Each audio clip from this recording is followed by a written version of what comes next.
ದೆಹಲಿಯಲ್ಲಿ ಪ್ರಧಾನಿ ನರೇಂದ್ರ ಮೋದಿ ಅವರನ್ನು ಸಿಎಂ ಸಿದ್ದರಾಮಯ್ಯ ಭೇಟಿಯಾಗಿದ್ದರು. ನಿನ್ನೆ ಕರ್ನಾಟಕದ ಪ್ರಮುಖ ವಿಷಯಗಳ ಕುರಿತು ಚರ್ಚೆ ಮಾಡಿದ್ದಾರೆ. ನೀರಾವರಿ ಯೋಜನೆ ಹಾಗೂ ಅನುದಾನವನ್ನು ನೀಡುವಂತೆ ಪಿಎಂ ಮೋದಿಗೆ ಸಿದ್ದರಾಮಯ್ಯ ಮನವಿ ಸಲ್ಲಿಸಿದ್ದಾರೆ. ಭದ್ರಾ ಮೇಲ್ದಂಡೆ ಯೋಜನೆಗೆ 5300 ಕೋಟಿ ಅನುದಾನಕ್ಕೆ ಬೇಡಿಕೆ ಇಟ್ಟಿದ್ದಾರೆ. ಅದೇ ರೀತಿ ಮಹದಾಯಿ ವಿಚಾರವನ್ನು ಕೂಡ ಅವರು ಚರ್ಚೆ ಮಾಡಿದ್ದಾರೆ. ಮಹದಾಯಿ ಅನೇಕ ಸಮಸ್ಯೆಗಳಿದೆ, ಅದನ್ನು ಬಗೆಹರಿಸಿಕೊಡಿ ಅಂತ ಹೇಳ್ತಾ ಇದ್ದಾರೆ. ನೀರಾವರಿ ಸೌಲಭ್ಯ ಸಾಮರ್ಥ್ಯಗಳನ್ನು ಸಬಲಗೊಳಿಸೋದಕ್ಕೆ ನೆರವನ್ನು ಈಗ ನೇರವಾಗಿ ಪ್ರಧಾನಿಗಳಿಂದನೇ ಕೇಳ್ತಾ ಇದ್ದಾರೆ. ನಗರಗಳ ಅಭಿವೃದ್ಧಿಗೆ ಅಮೃತ್ ಅಥವಾ ಬೇರೆ ಯೋಜನೆಯಡಿ ಹಣ ನೀಡಿ ಅಂತ ಪ್ರಧಾನಿ ನರೇಂದ್ರ ಮೋದಿಗೆ ಮನವಿಯನ್ನು ಮಾಡಿದ್ದಾರೆ. ಕರ್ನಾಟಕಕ್ಕೆ ಒಟ್ಟು 10,000 ಕೋಟಿ ರೂಪಾಯಿ ನೆರವು ನೀಡುವಂತೆ ಈಗ ಪ್ರಧಾನಿ ನರೇಂದ್ರ ಮೋದಿ ಅವರಿಗೆ ಸಿದ್ದರಾಮಯ್ಯ ಬೇಡಿಕೆಯನ್ನು ಇಟ್ಟಿದ್ದಾರೆ. ರಾಜ್ಯದ ಅನೇಕ ಅಭಿವೃದ್ಧಿ ಕೆಲಸಗಳಾಗಬೇಕಾಗಿದೆ. ಪ್ರಮುಖವಾಗಿ ಕಡಿತವಾಗಿರುವಂಥ ನಬಾರ್ಡ್ ನೆರವು ಹೆಚ್ಚಿಸೋದಕ್ಕೆ ಮೋದಿಗೆ ಮನವಿಯನ್ನು ಮಾಡಲಾಗಿದೆ. ನಬಾರ್ಡ್ ಯೋಜನೆ ಸೇರಿದಂತೆ ಅನೇಕ ನೀರಾವರಿ ಸಮಸ್ಯೆ ಬಗ್ಗೆ ಕೂಡ ಮಾತನಾಡಿದ್ದಾರೆ. 15ನೇ ಹಣಕಾಸು ಯೋಜನೆ ವಿಶೇಷ ಅನುದಾನ ಬಿಡುಗಡೆ ಮಾಡಿ ಅಂತ ಈಗ ಪ್ರಧಾನಿ ನರೇಂದ್ರ ಮೋದಿ ಅವರಿಗೆ ಮನವಿ ಮಾಡಿದ್ದಾರೆ. 16 ಹಣಕಾಸಿನ ಯೋಜನೆಯಲ್ಲಿ ತೆರಿಗೆ ತಾರತಮ್ಯ ಆಗಬಾರ್ದು.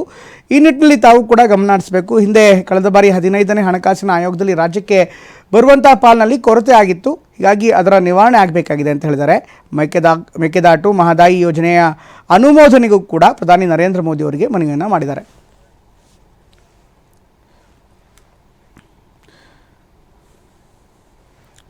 ಇನ್ನು ಪ್ರಧಾನಿ ನರೇಂದ್ರ ಮೋದಿ ಅವರನ್ನು ಭೇಟಿಯಾದ ಬಳಿಕ ಮುಖ್ಯಮಂತ್ರಿ ಸಿದ್ದರಾಮಯ್ಯನವರು ಕೂಡ ಮಾತನಾಡಿದ್ದಾರೆ. ಪ್ರಮುಖವಾಗಿ ಭದ್ರಾ ಮೇಲ್ದಂಡೆ ಸೇರಿದಂತೆ ಬೇರೆ ಬೇರೆ ಯೋಜನೆಗಳ ಬಗ್ಗೆ ಮಾತನಾಡಿದ್ದಾರೆ. ಏನು ಹೇಳಿದ್ರು ನೋಡೋಣ ಬನ್ನಿ. ಹೋದ ಸಾರಿ ಅಪ್ಪರ್ ಭದ್ರಾಕ್ಕೆ 5300 ಕೋಟಿ ಕೊಡ್ತೀವಿ ಅಂತೇಳಿ ಅವರೇ ಬಜೆಟ್ನಲ್ಲಿ ಹೇಳಿದ್ರು. ಅದು ಕೊಟ್ಟಿಲ್ಲ, ಇವತ್ತಿನವರೆಗೆ ₹1 ಕೊಟ್ಟಿಲ್ಲ.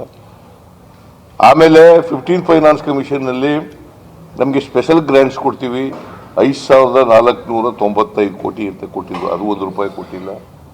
ಅದಲ್ಲದೆ 6000 ಕೋಟಿ ಪೆರಿಫೆರಲ್ ರಿಂಗ್ ರೋಡ್ಗೆ 3000 ಕೋಟಿ, ಆಮೇಲೆ ಇದಕ್ಕೆ ಕೆರೆಗಳ ಅಭಿವೃದ್ಧಿಗೆ 3000 ಕೋಟಿ, ಒಟ್ಟು 11495 ಕೋಟಿ ಕೊಡ್ತೀವಿ ಅಂದರು. ಅದು ಕೊಡಲಿಲ್ಲ.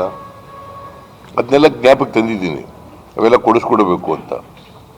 ಆಮೇಲೆ ಮೇಕೆದಾಟು ಮಾಡಲಿಕ್ಕೆ ಪರ್ಮಿಷನ್ ಕೊಡಿಸ್ಬೇಕು ಅಂತ ಹೇಳಿದ್ದೀನಿ. ಆಮೇಲೆ ಇದು ಎಂಥದ್ದು ಮಹದಾಯಿ, ಅದು ಎನ್ವೈರನ್ಮೆಂಟ್ ಕ್ಲಿಯರೆನ್ಸ್ ಕೊಡಿಸ್ಕೊಡಿ ಅಂತ ಹೇಳಿದ್ದೀನಿ. So these are the main issues that I have discussed with the prime minister. Reaction ಏನು?